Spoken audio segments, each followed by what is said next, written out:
Bom, galera, vamos lá, as ideias do iluminismo, né? E aí vem falar para vocês do século XVIII, né? Apesar das ideias terem iniciado ali a sua consolidação, a sua construção no século XVII, lá por volta das revoluções inglesas, principalmente a Revolução Puritana, né? Que trouxe para nós como um gancho essencial ali a lápide, né, do rei Carlos, né, I, que lá estava escrito, né, que o poder do rei não emana de Deus, mas emana do povo. E se este quiser retirá-lo do poder, o povo tem o seu direito. Dentro dessa questão, eu coloco o povo querendo tirar o rei.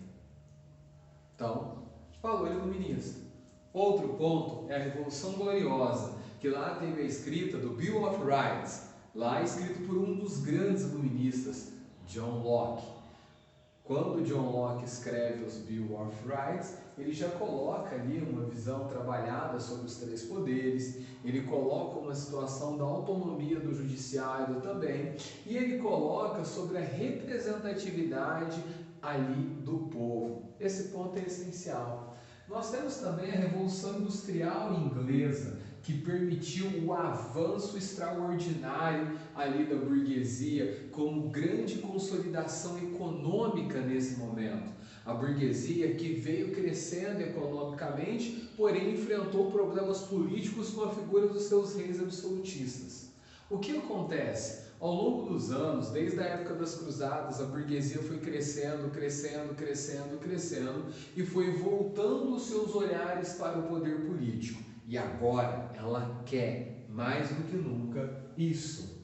Outro movimento foi a independência dos Estados Unidos. Isso porque não era apenas a quebra do poder ali do rei, mas o grito de liberdade das pessoas perante o rei também passou a ser chamado de grito das colônias pela sua independência, a busca da liberdade, o freedom aí foi falado tanto na Europa como também na América. Outro ponto aqui, a Revolução Francesa, a derrubada do grande rei absolutista, a quebra de uma das estruturas mais fortes e mais consolidadas da Europa, o absolutismo francês, vinculado à teoria do direito divino dos reis, escrito por Jean-Jacques Bossuet, no período do reinado de Luís XIV. O poder do rei emana de Deus. Isso é quebrado nesse momento também. Dentro do contexto que nós temos a crise do Antigo Regime. A crise do Antigo Regime é a crise também do absolutismo de forma geral. É a crise também ali que nós falamos da igreja, daquele poder supersticioso que ela tinha perante a sociedade, apesar já da construção, da consolidação já desde muito tempo das universidades burguesas, mas o cientificismo ganha espaço e principalmente representado pela Revolução Industrial, a grande revolução científica do século XVII, Francis Bacon, Newton, tudo isso é uma grande explosão, a máquina a vapor, o negócio mexendo, explodindo, a produção, o crescimento econômico, as transformações, a urbanização, o cenário mudou. Quem que é o nosso objeto de estudo? A burguesia. E o que a burguesia quer agora? Esse é o fato. A burguesia desejava a consolidação do poder econômico nas mãos dela e ela quer a ascensão do poder político. A burguesia precisa governar. A burguesia ela quer atingir o poder político. Ela não quer só a economia. Para isso, ela precisa promover uma grande destruição do antigo regime. Como ela vai fazer isso? Através do que? Ela precisa quebrar o absolutismo. Como que ela faz isso? Quebrando, derrubando os governos absolutos. E quem que ela vai colocar no poder? Qual sistema de governo? Substituindo por sistemas de governo que dê condições e maior participação à figura do povo.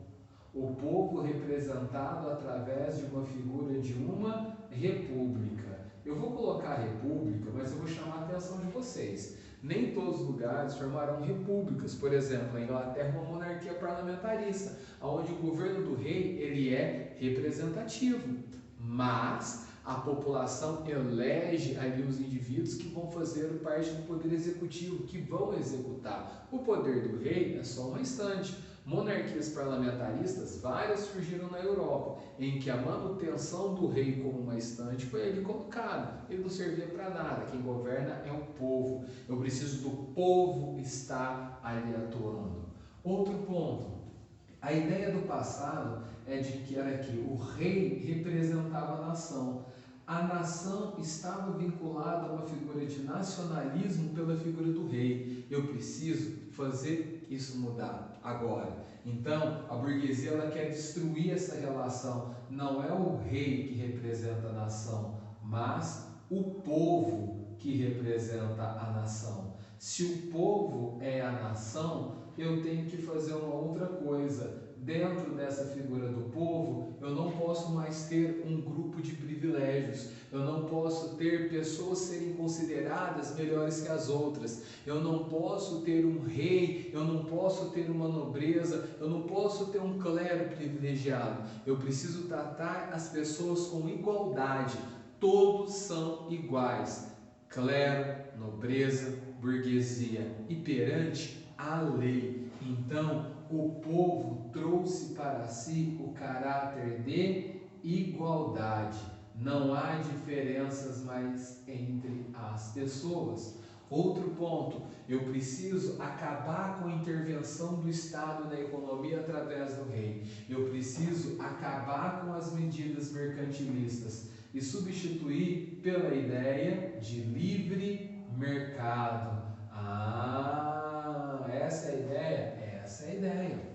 Com relação ao clero, eu preciso destruir ele? Sim, o poder cultural estava definido pelos princípios religiosos. Eu tenho que destruir essa visão e o poder cultural passa a ser determinado pela figura do povo. É o povo que determina a cultura, não mais a igreja. A igreja está fora. Quem determina a cultura é o povo.